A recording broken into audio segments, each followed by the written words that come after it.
Hey guys, welcome back to another Beard Guys World of Tanks video. So we're back in one of the tanks that is probably one of my favourite in the game, the AMX Chaffee, which we have seen quite a lot of content on the channel already, so I apologise if you're a bit bored of it. But you know, this is a new and special AMX Chaffee because this is my AMX Chaffee on my PS4 account that I have now bought. I went and bought 3 of the MVP tanks. I bought on PS4, I bought the AMX Chaffee, I bought the Cromwell Knight, and I bought the Ram Panzer. 3 tanks that I actually already own on Xbox. But you know, what the hell, we'll go for it. The reason I did that was because I have a French tank, obviously, for the Rhodes Tier 10 series. I'm doing for the ARL, well, the French heavies, but I'm currently on the ARL 44. And I didn't really have a French crew trainer. I have got the CDC Black, but I don't find I use it that much. I do like it, and it makes very good silver. I'll probably use it more when I have a bit more time. By the way, this is a ultra-aggressive turkey tanker position that I've taken up here, or tried to take up. Not sure I quite have the view range for it in this thing. Yeah, so I bought the AMX Chaffee to help my French crew training, pretty much. It's a tank that I really enjoy. It's got really good... it makes me very good XP. Here you go, got some nice early side shots onto this IS. Exactly what we were hoping for. Mesh Slam 1. And yeah, so I grabbed it for that. It was interesting. Actually, there's a website called, I think it's called tankstats.net. And it's a really good site, a little bit like WoT Info. WoT Info is another popular site you're probably aware of. But tankstats.net is a really good site where you can look up your stats, and it lets you sort by average XP. And also filter out tanks with like less than 50 games or whatever. So I kind of did that to see what my best XP tanks were on Xbox. And the AMX Chaffee was one of the top. I think Lycan was top for me, and AMX Chaffee was in the top 3. So that seemed like a good, a wise purchase for crew training, you know. Which is its goal. My crew is sadly pretty neglected on PS4. My British crew gets a bit more love because I got the snakebite, which I enjoy, and as you guys are probably aware, I've been playing a lot of light tanks, really digging that sort of thing lately. And also they're a class of tank that's just kind of tends to make better XP than most other classes because of the nature of the matchmaking, the +3 or +4 in this case matchmaking they often get, and also because you're often trying to get a lot more assist as well than other classes might. Not always, but you know, sometimes. So it's maybe more common to get very high assist games, which can help out with your XP. So yeah, so that's why I've bought the Chaffee, which you see in here. It's a wonderful tank. I love it. It trains American and French crews. If you're not familiar with it, it's pretty nippy. It's a Chaffee with a AMX 1375 turret and gun on top. The gun's pen is a little bit lackluster, but as you can see, we're penning the side of this Type 59 reliably. So that's not too much to worry about, considering we're a tier 6 tank as well. That's not too bad. The only things I tend to... You can see I'm running 2 clips of premium here. This is a bit dulled down from... I think I was running 4 clips when I was going for my 3 marks of excellence on Xbox on this. So I've chilled it out a bit because I don't want to spank loads of money on this thing. I kind of want to make silver most of the time. Would be nice. There we go. Fluffed quite a few shots on that Type 59. Didn't really help this guy out as much as I could have, but thankfully we did at least do a bit of damage to him. Unfortunately, yeah, not actually enough to save my teammate there. So sorry, brah. But yeah, so yeah, AMX Chaffee. I'll stop waffling about why I bought it now. We'll try and enjoy the gameplay a little bit. You see, it's got pretty even now. We're 6-5. I've been hanging out in the area as much as possible. Now is where things get a little bit tense because if you get spotted there, you need to get in some hard cover sharpish because there'll be a lot of people across the way shooting at you. So you've got to be careful when you're sitting in those bushes. If you do get spotted, you've got to get in some hard cover pretty quick.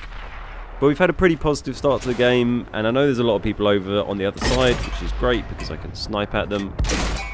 Like this IS, we back off because we could see him aiming at where the shots were coming from, and he actually blind fired at the spot I was firing from straight after, although he missed and hit the building, but wisely retreated. I loaded my Prem shells there because it looked like it wasn't really going through the front of that guy very well, so decided to throw those on, but he's unspotted. But that is going to come in handy in a moment actually, and you'll see one of the tanks that you'll come across quite a lot, where even side shots you might sometimes want to throw those APCR rounds on. Here we go, Fatherland, or an IS-3 or IS-3A, I suppose.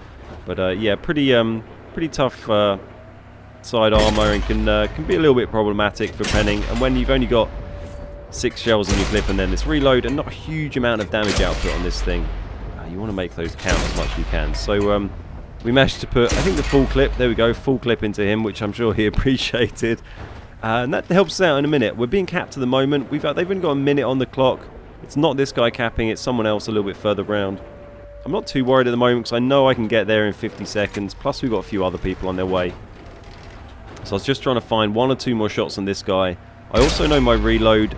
I can get that done in time. If I need to do a full reload before and still clear the cap, I can still do that now. And there we go, it's type 59, so I don't need to worry about a full reload because we only fired 1 clip and 1 shot, sorry. And we've got another Fatherland on his way down here to help out. So we can dive in, deal with Mr. Type 59, my kill. Sorry, brah. And then we can dive in and finish off this poor guy here as well. So you see what I mean, it's not super reliable going through the sides, even with the Prem round that I had loaded there. So I decided to try and just get around behind him, put the shells into the back of him, and thankfully that one went in and finished him off. Otherwise I would have been eating a rather large shell from the Fatherland there. And that is probably the biggest downside of this tank. I guess some people might argue the biggest downside is seeing tier 10. I kind of like that. I mean, I guess I'd be equally happy, I suppose, if it wasn't there, but I don't know, you get some monster assisted games sometimes playing tier 10, and it is really, really funny when you kill tier 10 tanks in a tier 6 light tank.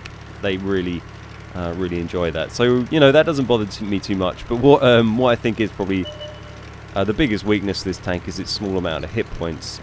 It doesn't go very far at all. Even lower tier targets, you know, there's plenty. One tank that can dish out 300 hit points, 400 hit points of damage, hits you, then you're down to basically a one shot to anyone after that one hit, and it's it makes things tricky. You got to really try and avoid getting hit early on.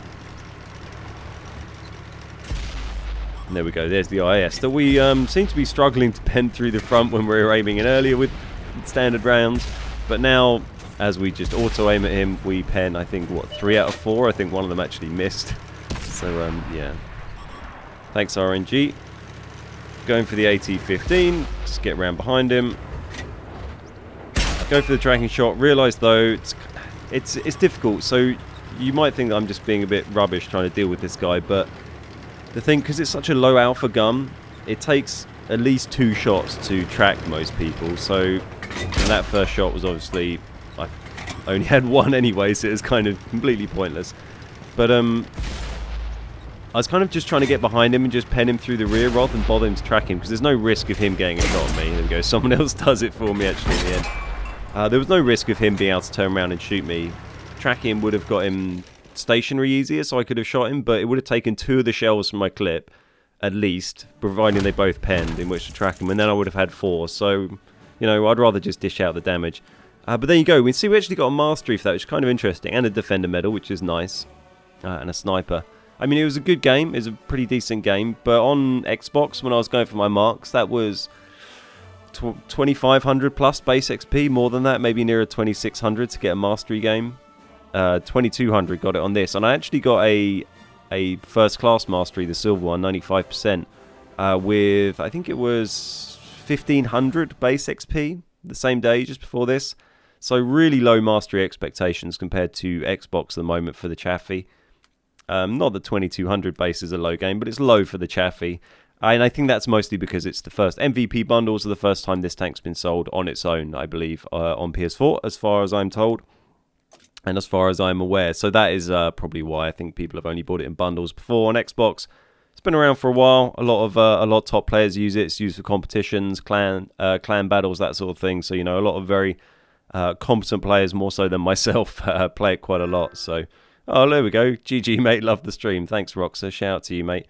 There you go. So, yeah, there's a nice bit of PlayStation 4 AMX Chaffee gameplay. Hope you guys enjoyed that. If you did, give it a like, thumbs up, all that jazz. My name is Ben. We are the Beard Guys, and I'll see you next time.